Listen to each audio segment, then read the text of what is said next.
Assalamualaikum warahmatullahi wabarakatuh. Pertama-tama saya aturkan puji syukur kehadirat Allah Subhanahu wa taala. Dan yang kedua, salawat serta salam kepada junjungan Nabi besar Muhammad sallallahu alaihi wasallam.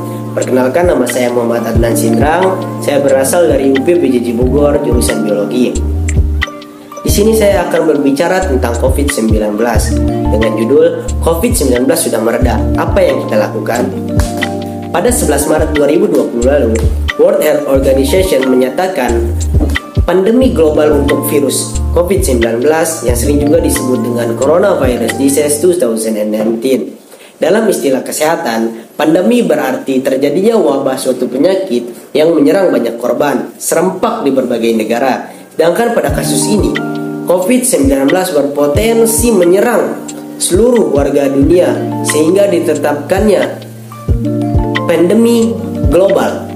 Dan ditetapkannya pandemi global ini sehingga World Health Organization pun menetapkan darurat internasional yang melingkupi kesiapan rumah sakit maupun klinik untuk menangani pasien yang terinfeksi. Begitupun dengan pemerintah seluruh negara untuk memberlakukan protokol kesehatan di setiap negara pemerintahannya.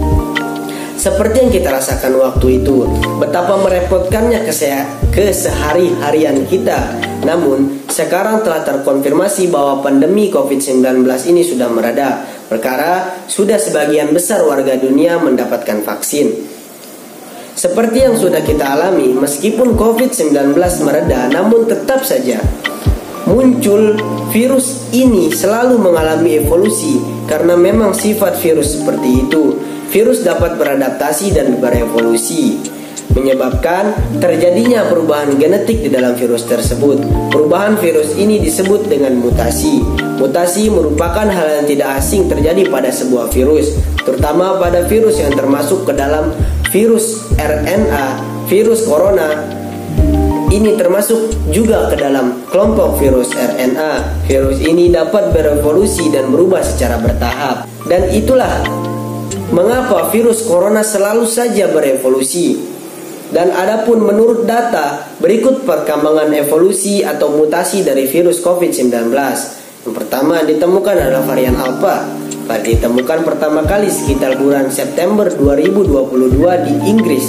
Kedua, varian Beta ditemukan pertama kali sekitar bulan Mei 2020 di Afrika.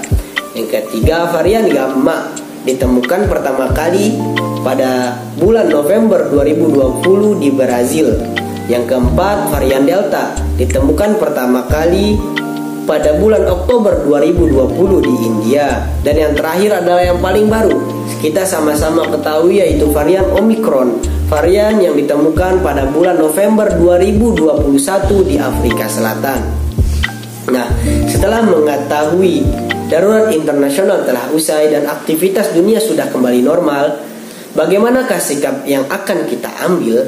Berikut saya akan memaparkan pendapat saya yang bisa kita lakukan di dalam keadaan yang sudah normal ini, yang insya Allah jika kita lakukan tidak akan merugikan diri sendiri, bahkan bermanfaat bagi kita dan lingkungan kita.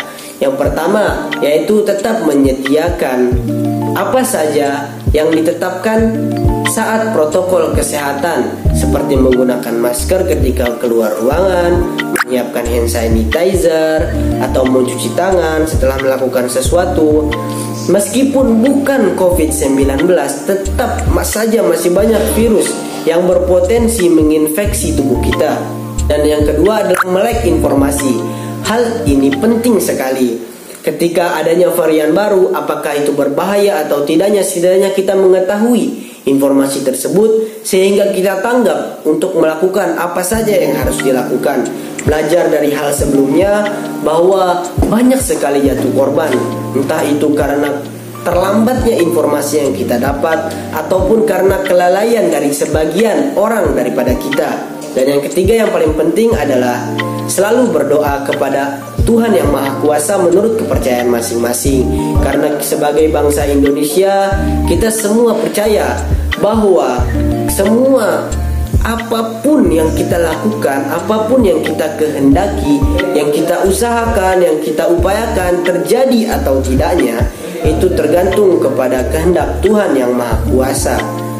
Mungkin itu saja yang dapat saya paparkan pada kesempatan kali ini. Sekian, saya mohon maaf atas semua kesalahan. Jika ada kesalahan kata, mohon dimaafkan, karena semua kebaikan hanya datang dari Allah Subhanahu wa Ta'ala, dan semua keburukan tentu datang dari diri saya pribadi. Dengan begini saya akhiri dengan mengucapkan Assalamualaikum warahmatullahi wabarakatuh.